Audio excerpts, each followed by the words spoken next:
আসসালামু আলাইকুম। আজ আমি আর আমার মামুনি দুজনে মিলে ব্রেড চিকেন বলস বানাবো।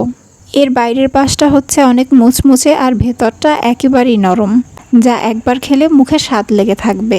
প্রথমে চুলায় একটা ফ্রাই প্যানে পেঁয়াজ কুচি হালকা করে ভেজে নেব। এরপর এতে মুরগির মাংস, অল্প একটু আদা রসুন বাটা, লবণ, হলুদের গুঁড়ি, মরিচের গুঁড়ি, গরম মশলার গুঁড়ি আর সামান্য পানি দিয়ে ভালোভাবে কষিয়ে নেব।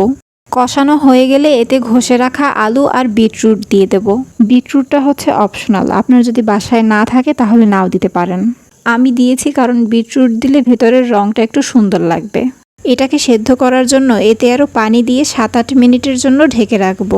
সেদ্ধ হয়ে গেলে চুলা থেকে উঠিয়ে নেব। এরপর কয়েক পিস পাউরুটির চারপাশের পোড়া অংশ কেটে বেলুন দিয়ে বেলে প্রথমে রুটিটাকে পানিতে ভিজিয়ে 2 হাত দিয়ে ভালোভাবে চেপে পানি ছাড়িয়ে রুটির মধ্যে 1 চামচ ভাজি দিয়ে মামুনি সুন্দরভাবে রুটিটাকে গোল করে নেবে। এখন এটাকে ডুবো তেলে ভেজে নিলেই তৈরি হয়ে যাবে ব্রেড চিকেন বলস। চাইলে এটাকে সস বা মিউনিস যে কোনো একটা দিয়েই খাওয়া যাবে। সন্ধ্যার নাস্তায় আপনারা এটা বানিয়ে খেতে পারেন, যা বানানো একদমই সহজ। এই যে এটা ভাঙার পর দেখুন ভেতরটা কত সুন্দর হয়েছে।